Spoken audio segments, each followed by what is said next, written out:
I now request Swami Sarvasthanandaji Maharaj to discuss on the pedagogy, past, present and future. A brief introduction of Swamiji. He is the Adhyaksha of Ramakrishna Ashram, Rajkot. He tours extensively, preaching the universal message of Ramakrishna and Vivekananda, the Vedanta, our culture and spiritual heritage, and on various other topics connected to education and social transformation. He has visited various universities, educational institutions, corporations, banks, and other organizations to conduct sessions on leadership, personality development, management for both students and teachers. He is also the editor of the Gujarati Monthly of the Ramakrishna Order and has also contributed many articles on various topics both in English and Gujarati in various journals. Over to you, Swamiji.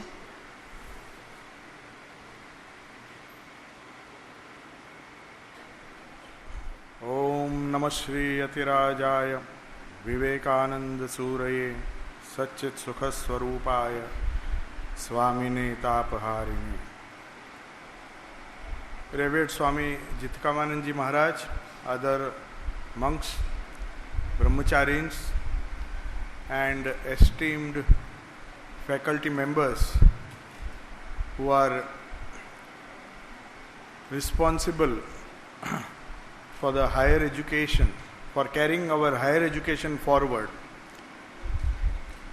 The topic which has been given to me, the task has been made very easy because before me two speakers have delineated the basic ideas. Swami Atmapriyananji very clearly showed why ancient Indian wisdom has to be taken in a new light and adapted to the present day. And very nicely, Professor B.M. Hegde, who is a great friend of ours, I've heard him many times in Rajkot also. He has a unique way of presenting the ancient thought in modern terminology, especially the medical wisdom that he has got over so many years of teaching experience. So, I'll just dwell upon some things which were not discussed because you are already hungry and there's very little time. So let us just look at a few essentials. The topic was very technical, the topic given to me, pedagogy, past, present and future. So it is a very long topic to take a lot of time.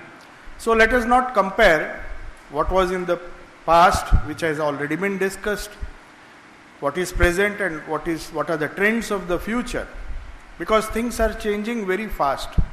Epistemology, United Nations, has declared the 4 pillars of learning. Learning to know, epistemology. All of you are very familiar with this word. The learning to know is one technique. Learning to do, that is skill development.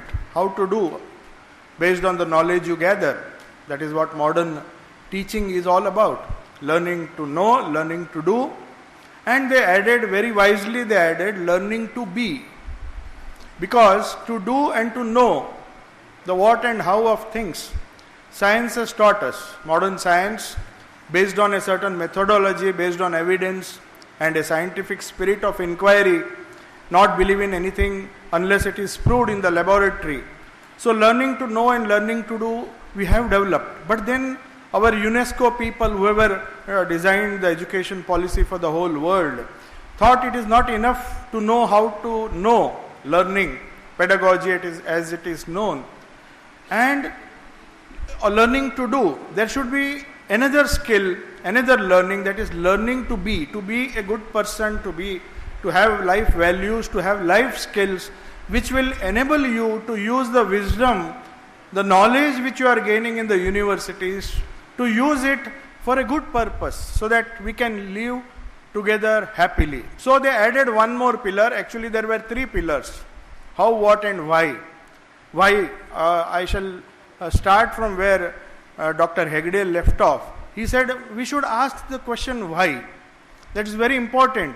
We know how things happen, that is science, what what we know how to define those things, we know the epistemology of things, knowledge, and we know how the things work in the experiment, the technological field. But we do not ask why we are doing certain things. And when we start asking why, the whole life skills start opening.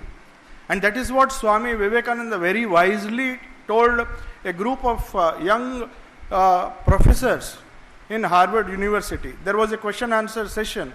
He was offered a chair of philosophy in Harvard University, though he was a BA and he did not even complete his LLB. But seeing his wisdom, Professor Wright and so many other people were so much impressed. They said asking for Swami Vivekananda for a certificate to speak in the Parliament of Religion is like asking the sun the right to shine. So he very cleverly told the group of people, the people who were in education, that the West concentrated on the how and what of things, what and how. What are certain things, that is definition, and how it happens, that is the experimentation, the methodology. But he said India went a step ahead and then started questioning the why of things. Why things happen, why men behave, as Professor Hegde just now said. Why does one person who is equally intelligent as another have love for human beings and the other person is cruel? Yesterday, Revered Swami Jitkamanji mentioned this. He said Duryodhan was also full of knowledge. Janami dharmam nachame pravrutti. I know what is knowledge. I know we got knowledge from the same Guru Dronacharya as the Pandavas. But somehow I do not know why I cannot follow dharma. I know janami adharmam nachame nivrutti. I know what adharma is, but I cannot give it up.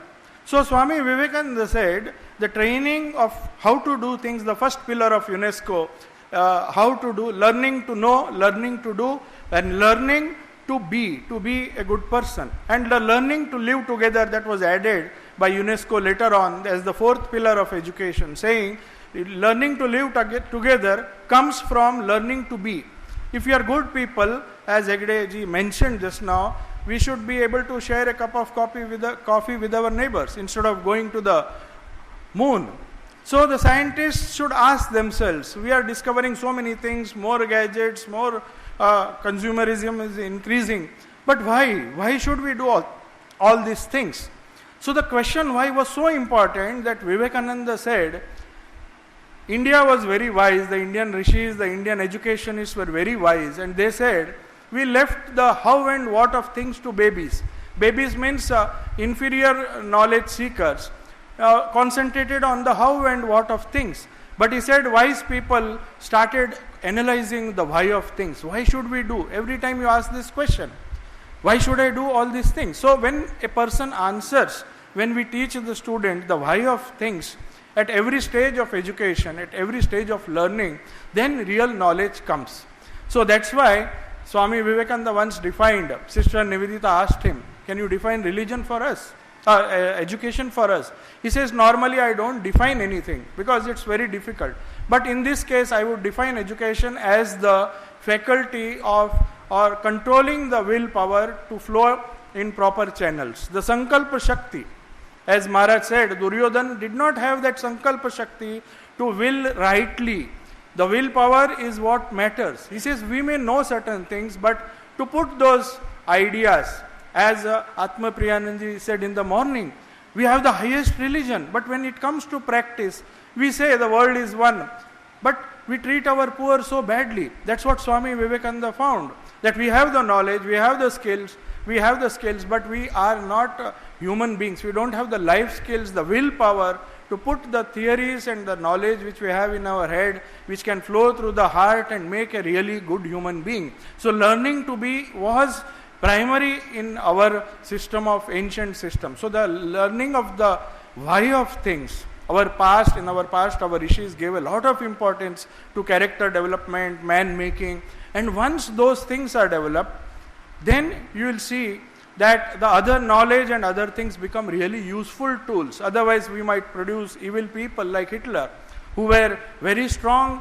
in their learning, in their knowledge, in their capacity, life skills also. Some of the skills they had, administration, political acumen and all those things. But they did not have that development of the heart. the cultivation of the heart, which Swamiji says is the essence of education. In another place, as Atma Priyanji said, concentration is the key to education.